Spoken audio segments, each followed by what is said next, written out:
j'espère que vous allez bien, je suis ravie de vous retrouver sur ma chaîne livresque au boudoir de Candy Shy et aujourd'hui pour faire une gazette.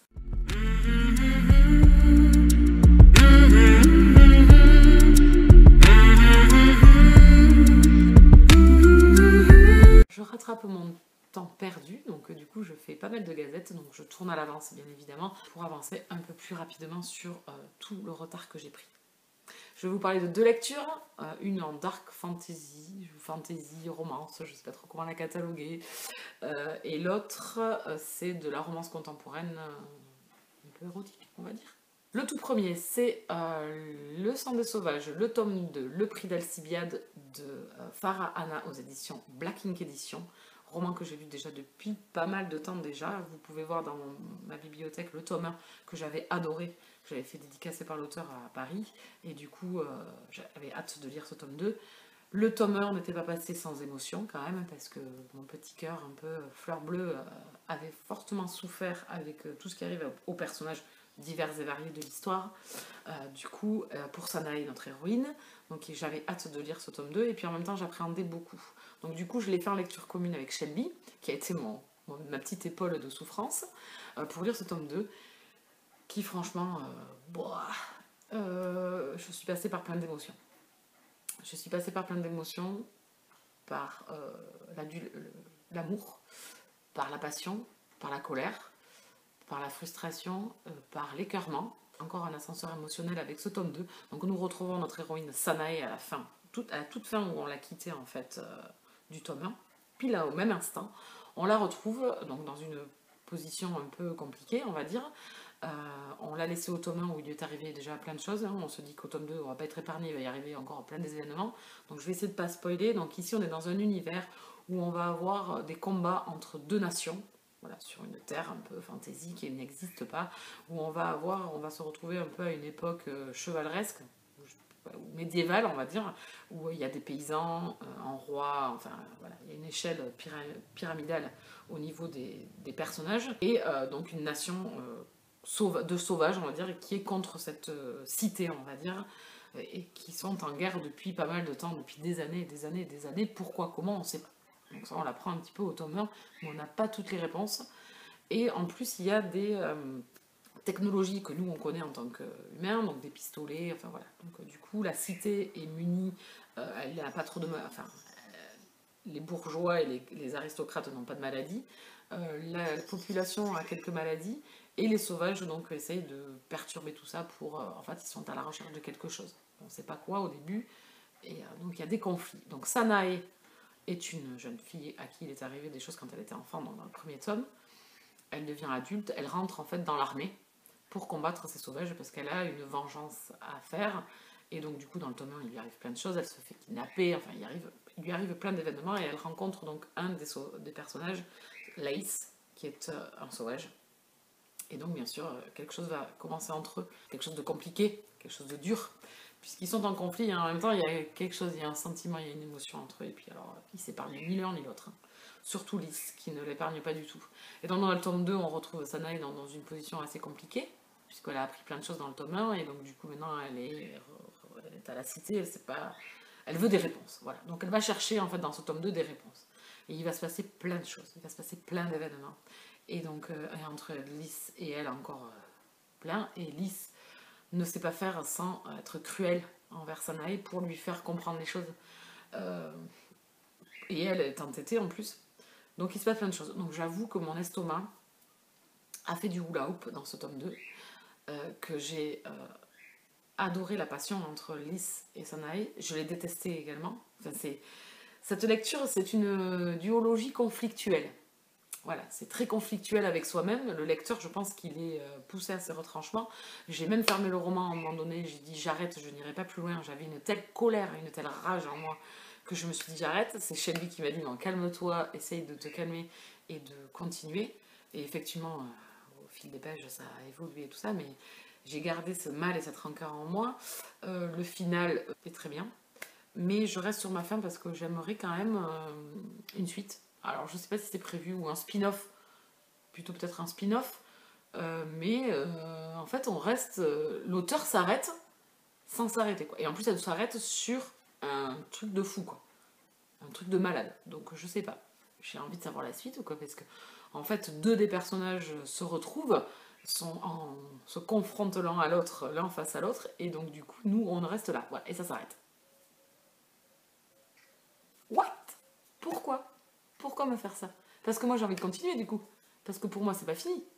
Donc non, c'est pas sympa. Je trouve que c'est pas sympa. Et ça mériterait une suite, je pense. Parce qu'on peut aller encore plus loin et on peut en plus partir sur un spin-off avec un des personnages secondaires. Donc je ne sais pas. Je ne sais pas. Alors, peut-être qu'à la prochaine rencontre avec l'auteur, ce sera une question que je vais lui poser. Hein, parce que bon. Mais en tout cas, c'est une lecture, alors, comme vous pouvez le constater, très conflictuelle avec moi-même. Mais en même temps, j'ai adoré. Parce que là, l'auteur, elle m'a sorti les tripes, quoi. Elle m'a sorti tout. Elle m'a sorti. Elle a balancé tout. Mon cœur, il est tombé en miettes, puis c'est reconstruit, puis il est retombé en miettes, puis c'est reconstruit. Enfin, c'est. C'est une boule d'émotion. Il faut plonger dans Le sang des sauvages. Ouais, c'est une lecture, voilà, c'est fou, c'est du jamais vu. Alors ça fait partie de la fantasy, je pense, parce que c'est vraiment un univers différent de ce qu'on connaît. Il n'y a pas d'époque relatée, en fait, on ne sait pas. C'est des contrées qui sont en guerre les unes avec les autres. Et en même temps, c'est un conflit. Il y a du conflit, de l'action, des complots. Du machiavélisme, parce qu'en fin de compte, quand on a le fin mot de l'histoire, franchement, il y en a certains, on les tarterait, quoi. De l'amitié, de la passion, de l'amour, de la haine. Enfin, c'est une boule d'émotion, cette duologie. Et ce tome 2, il est fifou. Alors, autant au tome 1, j'ai été perturbée, mais je savais qu'au tome 2, je sais pas pourquoi, il y a des choses comme ça, vous les sentez. Vous savez que quand vous allez plonger, alors en plus, les Malandas m'avaient dit, accroche-toi au tome 2. Donc, je savais que j'allais plonger que j'allais souffrir émotionnellement. Donc moi je le catalogue en dark parce qu'il y a vraiment des passages où c'est vraiment de la dark. Enfin, il n'y a pas d'autre mot. C'est de la dark fantasy romance. Voilà. Si je peux le cataloguer comme ça, j'ai adoré. Cette duologie, je pense que c'est des romans, enfin c'est deux lectures, c'est des choses qui vont rester ancrées en moi. C'est-à-dire que, vous voyez, ceux-là par contre je les ai lus il y a... Enfin le tome 2 là je l'ai lu en avril ou mai je pense. On est en août. Enfin là où je vous poste la vidéo on est en septembre. Il est là quoi. Il est là. Chaque événement, chaque mot, chaque geste et chaque chose que Lace fait, enfin, franchement, mais je l'aurais tarté, mais je l'aurais éviscéré, franchement. Autant, et c'est parce qu'il me fait du mal, parce qu'en fait j'ai succombé à son charme et je sais le potentiel qu'il a. Et du coup, il fait mal parce qu'il a mal en fait, et il sait pas s'exprimer. Et putain, merde, voilà, je suis désolée des gros mots, mais voilà. Donc du coup, c'est une lecture passionnelle pour moi, c'est une lecture top. C'est coup de cœur encore pour ce deuxième tome, hein, même si ça a été conflictuel. Je dis de remercier Shelby de m'avoir accompagnée pour cette lecture, parce que je pense que j'aurais arrêté 2-3 jours, parce que c'était vraiment, là, j'avais eu... c'était trop. Il y avait trop de trop. J'avais les larmes et la colère. En fait, les larmes, je les ai eues, mais après, quoi. Parce que du coup, c'était la colère. J'avais même pas cette... J'aurais eu un couteau, là. Pourquoi tant de violence alors que je ne suis pas violente? Voilà, donc c'était voilà, c'est une lecture voilà, passionnelle, vraiment, qui m'a bouleversée. Je la conseille, mais en votre âme et conscience, voilà, il faut plonger dedans, mais il faut lire l'histoire de Sanae et Lace, et on sort pas indemne. Voilà, on sort pas indemne, nos personnages sortent pas indemnes parce que c'est une guerre. Et une guerre, ça fait mal. Une guerre, ça laisse des traces. Et on fait des choix, on fait des erreurs, et on fait du mal aux gens. Et du coup, voilà, il y a tout dans cette histoire, et c'est vraiment magnifique. Franchement, c'est une tuerie. Je vous le conseille. Les couvertures sont de fifou. Enfin voilà, c'est un roman que je vous conseille. Je lui mets un 20 sur un 19. Parce qu'il y a eu 19. Je peux pas aller à 20 parce qu'il y a eu une scène où mon cœur ne s'en est toujours pas remis. Voilà. Donc du coup, la fin, voilà, il y a des mots qui se disent aussi, qui rattrapent peut-être, pas tout le mal, mais qui construisent un avenir peut-être, voilà. Donc du coup, je lui mets un 19 sur 20. J'ai adoré. On va s'arrêter là. Et l'autre roman dont je vais vous parler, c'est Asthma, alors c'est la saga Sam Dizengers, le tome 1, Asthma As You Are, de Millikin aux éditions Butterfly. Donc du coup, ça m'a donné envie de lire les livres. Puis bon, du coup, aussi, je me faisais harceler depuis des mois et des mois et des mois et des mois par Julie pour cette saga-là et pour cette trilogie Jamis 203, dont je vous parlerai dans une prochaine vidéo, puisque ça y est, je me suis lancée dans le tome 1. Donc j'ai laissé les Sam Dizengers un peu de côté, j'ai acheté le tome 2, Voodoo Night, mais je ne l'ai pas encore lu, donc je vais lire la trilogie d'abord, je lirai, comme c'est parce que elle l'a écrit avant, donc je préférais partir là-dessus pour connaître un peu l'évolution. J'aime bien ça, comme avec Sir Cédric, j'aime bien lire dans l'ordre. Bon, on va y arriver. Donc Asmad Azuar, c'est l'histoire de bikers, c'est un clan de bikers. Et donc on va suivre Mad, donc Madsen, donc qui est un des bikers du groupe, qui est un peu le bad boy, le gars sans attache. Et donc il connaît Awan. Awan en fait sortait avec Jagger, le meilleur ami de Mad quand il était jeune, et donc il se retrouve des années plus tard, et Jagger ne peut pas faire sans lui venir en aide, parce qu'il a toujours peut-être des sentiments pour elle. Voilà, et donc il la ramène au clan. Et donc ils vivent en fait en Louisiane, dans un bayou, alors dans une maison un peu où ils vivent tous ensemble. Donc il y a vraiment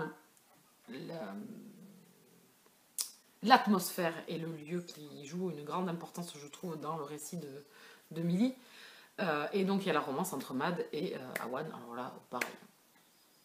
Là, on passe par toutes les émotions, surtout la colère. Enfin, moi, surtout pour Mad, beaucoup de colère. Beaucoup de colère. Beaucoup. Alors, j'ai beaucoup aimé Awan. J'ai adoré le physique d'Awan parce qu'elle a un physique où elle n'est pas parfaite, et ça j'ai aimé pour une fois. Et j'ai aimé son caractère. Elle va au bout des choses, au détriment de son amour propre. Hein, voilà. Et Mad est un gros connard. Enfin, il n'y a pas d'autre mot. C'est le connard ultime. Voilà. Donc, du coup, il a ce côté doux et gentil, et en même temps ce côté connard. Donc il ressemble à Lace dans Le Sang des Sauvages, où pour pas se dévoiler ou être humain ou avoir des sentiments pour quelqu'un, il ne sait pas faire sans faire du mal à l'autre. Voilà. Sans se venger, sans être méchant, sans être odieux. Voilà. Donc du coup, Awan est en fait son souffre-douleur. Et en même temps, il a un désir fou pour elle, et elle aussi, hein, bien évidemment. Donc du coup, on va suivre leur romance, leur relation d'abord, parce que c'est pas une romance, hein, loin de là.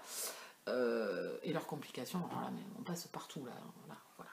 Donc du coup, le lecteur, il fait ah, il ferme le moulin, il s'énerve, il revient, voilà. Donc du coup, c'est ça aussi que j'aime dans la lecture.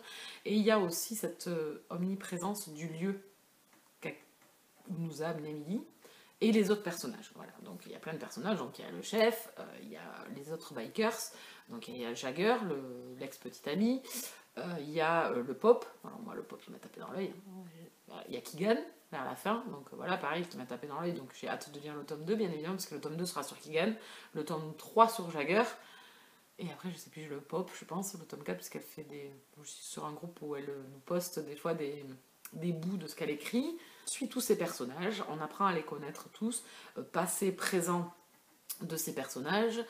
Les bikers sont entraînés bien évidemment malgré eux dans toutes les complications de bikers, hein, mauvais genre, revente de ceci, cela, magouille en tout genre, et surtout que Awan en fait est entre guillemets la propriété de quelqu'un déjà, ou je sais pas comment dire, enfin, elle s'est pas fait des amis quoi en fait. Mad et Jagger en venant l'aider ne se sont pas fait des amis non plus, donc on va suivre en même temps et la romance et l'action au milieu où les conflits vont, voilà, les emmerdes vont leur tomber dessus sur les samedis, tout va leur arriver.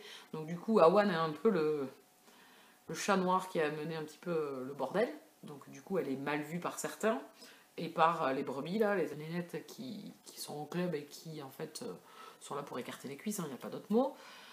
Donc du coup Awan est un peu la pauvre, le cul entre deux chaises. Et la relation avec Mad n'est pas si simple que ça. Et elle est intense, elle est passionnelle, elle est intense. J'ai été entraînée dans cette histoire, dans leur romance. Alors même si Mad, celles qui le veulent, peuvent le garder. Voilà, parce que j'ai compris leur relation, j'ai adoré leur relation, elle est passionnelle, elle est fusionnelle, elle est conflictuelle, surtout aussi. Mais moi, il m'a laissé de marbre. C'est juste son personnage à lui, c'est que j'oublie pas, quoi. Même si j'ai. Voilà. Et comme du coup, j'ai pas craqué pour lui, je peux pas me mettre à la place d'Awen et de pardonner. Voilà. Donc du coup, voilà. Je ne craquerai pas sur Matt, donc je vous le laisse, hein, bien volontiers. Par contre, je pense que Keegan va beaucoup plus me plaire et le pop aussi. Voilà. Donc voilà. Donc Mad fait des choix par moment, voilà. Multiconnard, quoi. Je sais pas si multiconnard ça se dit, mais multiconnard. Voilà. Multiples fois connard dans l'histoire. Voilà, donc du coup. Mais après, après, il y a des choses belles qui se passent, il y a des choses magnifiques, voilà. C'est une romance torturée, c'est une romance dans un univers torturé où on a des personnages qui ne dévoilent pas leurs sentiments, ça se fait pas, qui vivent au jour le jour, qui font des mauvaises choses par moment, voilà. Donc du coup, c'est tout ça qui est créé, et on se retrouve en Louisiane. Alors moi, c'est en plus un endroit où j'ai trop envie d'aller, donc du coup, Milly m'a donné 10 fois plus envie d'aller là-bas, dans le bayou, voilà, dans ces endroits, j'ai trop envie, voilà, c'est tout, voilà. Et dans ce roman-là, on le sent, on est imprégné de cet univers et de ce lieu où ils sont. Voilà, même s'ils n'ont pas d'argent, même si voilà, la maison est délabrée, tout ça, il y a une atmosphère qui se fait. Il y a un truc. Il y a un truc. Cette maison, malgré les choses qu'elle nous dit dessus, qu'elle est délabrée, tout ça, on tombe amoureuse du lieu et de ces gens un peu marginaux. Mais en même temps avec un grand cœur, parce que la famille c'est la famille, le clan c'est le clan, et voilà. Même si Mad, moi j'ai trouvé qu'à par moment il l'oublie. Et voilà, je sais pas, j'ai trouvé que voilà, c'était pas très cool par moment. Donc du coup, moi, Mad, voilà, je l'ai aimé quand même, hein. C'est un personnage que j'ai aimé parce que quand il se dévoile, il est adorable, hein. Mais voilà, non, je vous le laisse. C'est pas un bad boy qui m'a kiffé. Par contre, Awan, je l'ai adoré parce qu'elle voilà, elle nous dépose tous sur la... Voilà, c'est là, son cœur, elle le dépose. Et quand elle le dépose, elle fait tout. Elle rentre là-dedans, ils lui viennent en aide et elle fera tout pour eux, quoi. Voilà. Et donc du coup, elle suit son truc. Mad, elle est folle, et donc du coup, elle va suivre, voilà. Et puis alors, ils sont quand même barjots. Franchement, il y a de ces scènes entre eux, mais tu te dis, mais ils sont quand même un fou. C'est passionnel, comme je vous dis, c'est passionnel, c'est fusionnel et c'est conflictuel. Donc voilà, c'est très dur entre eux, quoi. Donc voilà, j'ai passé un excellent moment avec la plume de Milly, parce qu'alors, elle a une plume... Alors c'est ce que j'ai retrouvé dans Jamais 203, une plume poétique. Quand il y a un sale coup, elle nous fait monter le palpitant à Vermille, parce que ça a été mon petit connard qui était là. Après, il y a un moment où voilà, on se retrouve, il y a un cocon, voilà, il y a quelque chose de beau, il y a des émotions magnifiques. Voilà. Et ça, Milly, elle sait le faire, et dans la lecture que j'ai eu ça. Et donc ça, c'est ce que j'aime aussi, savoir des émotions avec mes personnages. Et alors, somme toute qui m'en ont ramené, ceci, hein, j'en ai eu plus. Voilà. Donc j'ai passé un excellent moment avec Asmad Azuar, je sais pas si je vous en ai bien parlé, en tout cas c'est un univers de bikers.